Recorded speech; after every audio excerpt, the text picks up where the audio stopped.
శ్రీ బాల త్రిపుర సుందరి దేవి కుంకుమార్చన యాగంలో పాల్గొనండి. సర్వ కష్టాలు తొలగి శుభ ఫలితాలు పొందండి.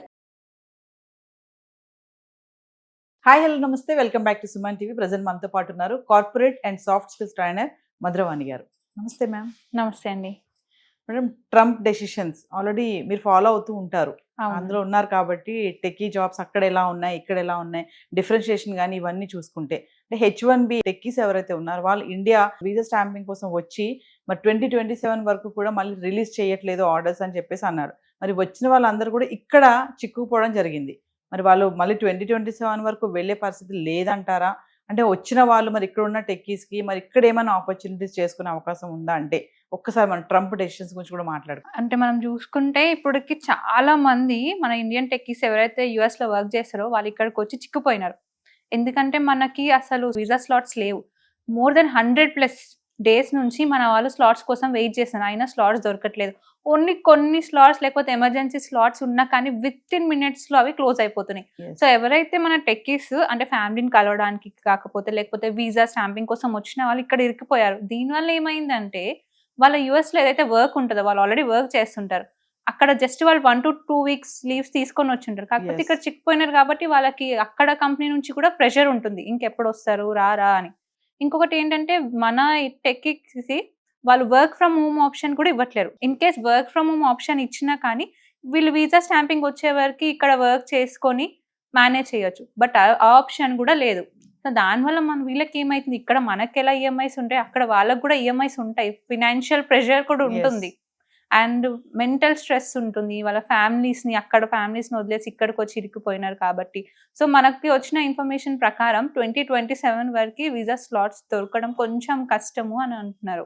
మరి ఇంకోటి ఏంటంటే ఫినాన్షియల్ ఇబ్బందులు పక్కన పెడితే జాబ్ ఉంటుందో పోతుందో అనే టెన్షన్ కూడా ఉంటుంది కదా. ఖచ్చితంగా ఉంటుంది, ఎందుకంటే మీరు 1 to 2 weeks లీవ్స్ తీసుకొని వచ్చినప్పుడు మీరు ఇచ్చిన లీవ్ ప్రకారం మీరు మళ్ళీ వెళ్ళి రిపోర్ట్ చేయాల్సి ఉంటుంది. లేకపోతే కంపెనీ వాళ్ళు ఎందుకు ఊరుకుంటారు, వాళ్ళకి కూడా లాసే కదా, ప్రాజెక్ట్ డిలే అవుతుంది కదా.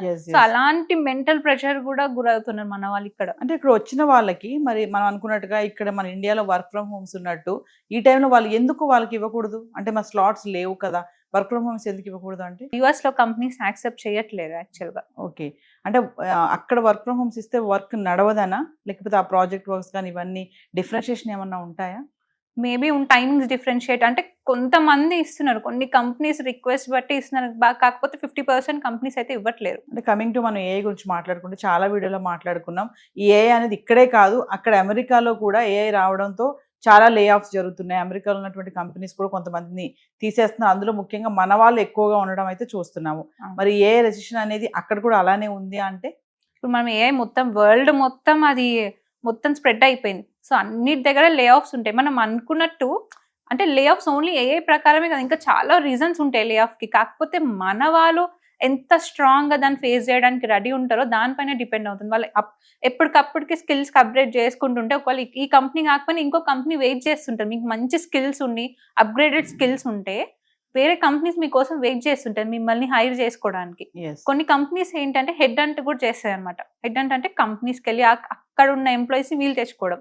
సో మీరు అంత మంచి స్కిల్స్ ఉన్నాయి అనుకోండి, ఈ కంపెనీ ఎందుకు వదులుకోవాలనుకుంటారు? అనుకోదు కదా. సో అందుకని నేను చెప్పేది ఒకటి, మీరు ఎప్పటికప్పటికి స్కిల్స్ ని అప్గ్రేడ్ చేసుకోవాలి. ఇంకోటి ఏంటంటే చాలా మంది మన ఇక్కడ ఉంటూ యుఎస్ఏ ఉన్న కంపెనీస్ కి వర్క్ ఫ్రమ్ హోమ్స్ చేస్తూ ఉంటారు. చాలా మంది ఏంటంటే నైట్ అవుట్స్ వర్క్స్ చేస్తూ ఉంటారు.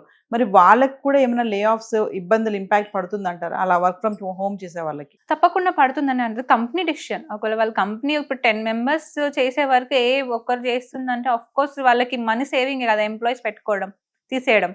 సో ఖచ్చితంగా వాళ్ళకు కూడా లే ఆఫ్ ఉంటుంది. ప్రజెంట్ ఉన్న సిచ్యువేషన్ లో అమెరికా అనగానే చాలా మందికి కళ ఉంటుంది, అమెరికా వెళ్ళాలి, అక్కడ ఐటీ జాబ్ చేయాలి, బాగుంటుంది, లైఫ్ ఎంజాయ్ చేయొచ్చు, సెటిల్ అవ్వచ్చు, ఫస్ట్ అండ్ సెటిల్ అయిపోవచ్చు మెల్లగా వెళ్ళి అన్న థాట్స్ చాలా ఉంటాయి. మరి ప్రజెంట్ ట్రంప్ తీసుకున్నాడండి వీసా చేంజెసే కానీ డెసిషన్సే కానీ, మరి ఇప్పుడు వెళ్ళాలి అనుకునే వాళ్ళకి మీరు చెప్పే సజెషన్స్ ఏమైనా ఉన్నాయంటే అక్కడికే వెళ్ళాలా, మన ఇండియాలో ఆప్షన్స్ లేవా? అంటే యాక్చువల్లీ మన నరేంద్ర మోడీ గారు మనకి చాలా ఆపర్చునిటీస్ ఇస్తున్నారు మన ఇండియాలో. సో మన వాళ్ళకి ఏంటంటే ఒకప్పుడు యుఎస్ అంటే పెద్ద డ్రీమ్, అక్కడికి వెళ్ళి వర్క్ చేయాలి. కాకపోతే అక్కడికి వెళ్ళినాక సిచ్యువేషన్స్ ఏంటో అక్కడ వెళ్ళిన వాళ్ళకే తెలుసు. ఇక్కడ ఏంటంటే మనకు కంఫర్ట్లో ఉంటాం. మన ఇండియా అంటే మన ఇల్లు లాంటిది. ఇప్పుడు మనం మన ఇంట్లో ఉన్నదానికి వేరే వాళ్ళ ఇంట్లో ఉన్నదానికి డిఫరెన్స్ ఉంటుంది కదా. సో వాళ్ళు అక్కడికి వెళ్ళి అందరూ అనుకుంటారు అక్కడికి వెళ్ళగానే జాబ్ వచ్చేస్తుంది, ల్యాక్స్లలో ఇన్కమ్ ఉంటుందని. కానీ ల్యాక్స్లలో ఇన్కమ్ ఉన్న ఖర్చు అంతే ఉంటుంది. అండ్ మన స్టూడెంట్స్ ఇక్కడ నుంచి వెళ్ళి అక్కడ పార్ట్ టైం జాబ్ చేసుకున్నారు. మనం ఎన్నో వీడియోస్ చూసినాం, స్టూడెంట్స్ ఏడ్చుకుంటా వీడియో తీయడం, అంటే మేము చేయలేకపోతున్నాం, ఇల్లు గుర్తొస్తుంది. అంత కష్టం ఎందుకు, మనం అదే ఇక్కడ చేసుకోవచ్చు కదా. మన ఇండియా ఇంత డెవలప్ అవుతుంది, మన ఇండియాలో కూడా చాలా ఆపర్చునిటీస్ ఉన్నాయి. మనం కూడా ఇక్కడ క్రోర్స్లలో శాలరీస్ పే కూడా చేస్తున్నాం. అంటే మీరు అంత మంచి స్కిల్స్ ఉంటే మీకు కూడా 1 crore శాలరీ వస్తుంది ఇక్కడ కూడా. సో మనం మెయిన్ గా మన ఇండియాలో మనం డెవలప్ చేసుకుంటే ఇంకా మంచిది మనకి. అంటే డాలర్ డ్రీమ్స్ అనేవి కూడా తగ్గుతున్నాయి అని అనుకోవచ్చు అంటారా ప్రెసెంట్ సిచ్యువేషన్ లో? ఇప్పుడున్న సిచ్యువేషన్ లో ఏదైతే అమెరికా డ్రీమ్స్ ఉన్నాయో అవన్నీ తగ్గిపోతున్నాయి. ఎందుకంటే మన జనాలు ఇప్పుడు తెలుసుకుంటున్నారు అక్కడికి ఏంటి పరిస్థితి, అక్కడికి వెళ్తే ఎలాంటి ఇప్పుడు పేరెంట్స్ కూడా పంపించడానికి వెనకాల ముందు అవుతున్నారు. అంటే ఇంత మంచిగా పెంచుకొని చదివించుకొని అక్కడికి వెళ్ళి వాళ్ళు ఇలాంటి పనులు చేసిన అంటే చాలా మనం అక్కడ ఫస్ట్ వాళ్ళు వెళ్ళగానే సాఫ్ట్వేర్కి వెళ్ళరు కదా, స్టడీస్ కోసం వెళ్ళినారు, పార్ట్ టైం జాబ్ చేస్తుంటారు, రెస్టారెంట్స్ లో వర్క్ చేస్తుంటారు. సో ఇవన్నీ ఎందుకు, ఇక్కడే మన దగ్గరనే మంచి జాబ్ తెచ్చుకొని చాలా మంది కూడా ఇక్కడే చేయిస్తున్నారు. ఎవరో కొంతమంది వెళ్ళాలి అనుకున్న వాళ్ళు ఇప్పుడున్న ప్రెసెంట్ కి అయితే నాకు తెలిసి మోస్ట్లీ 50% తగ్గిపోయినారు యుఎస్ కి వెళ్ళడం. ఇంకోటి ఏంటంటే ట్రంప్ ఏంటంటే టాలెంట్ స్కిల్స్ ఉన్న వాళ్ళే రండి, టాలెంట్ లేని వాళ్ళు మాకు వద్దు అని చెప్పేసి అంటున్నాడు. గతంలో చూసుకుంటే మన వాళ్ళు ఏంటంటే ఏదేమైనా సరే వెళ్ళిపోయి అక్కడ పడిపోవాలి, తర్వాత విషయం తర్వాత అని వెళ్ళిన వాళ్ళు చాలా మంది ఉన్నారు. కానీ ఇప్పుడు అలా నడిచేటట్టు ఏమీ లేదు. ఓన్లీ టాలెంట్ వాళ్ళనే మేము తీసుకుంటాము, ఏ స్కిల్స్ అప్డేట్ చేసుకున్న వాళ్ళని తీసుకుంటాం అన్నారు. మరి నిజంగా టాలెంట్ స్కిల్స్ ఉంటేనే మనం అంటే అమెరికాలో సస్టైన్ అవ్వగలమా అంటే ఫైనల్లీ? టాలెంట్ స్కిల్స్ ఉంటే మీరు అమెరికానే కాదు ఏ కంట్రీలో వెళ్ళినా మీరు బతకగలుగుతారు. ఒకవేళ మీకు టాలెంట్ లేదు, స్కిల్ లేదంటే మీరు సర్వైవ్ అవ్వడానికి ఛాన్సెస్ ఉండవు కదా. సో మీరు అక్కడికి వెళ్తున్నారంటే అన్ని ఫిక్స్ అయ్యే వెళ్ళండి. ఎలాంటి సిచ్యువేషన్ ఉన్నా ఫేస్ చేసుకుంటాము అనుకుంటేనే వెళ్ళాలి. లేకపోతే అక్కడికి వెళ్ళి మీరు ఇబ్బంది పెట్టి మీ పేరెంట్స్ ని ఇబ్బంది పెట్టి ఇదంతా ఒక స్ట్రెస్ఫుల్, మళ్ళీ మీరు ఒక స్ట్రెస్ కి గురవుతారు.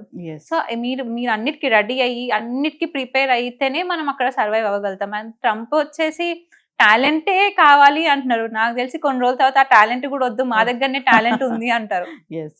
సో ఏదేమైనా మొత్తానికి అయితే వెళ్ళడం అనేది తగ్గిపోయింది అనుకోవచ్చు. అవును, మన వాళ్ళు చాలా మటుకి తగ్గిపోయింది. Thank you.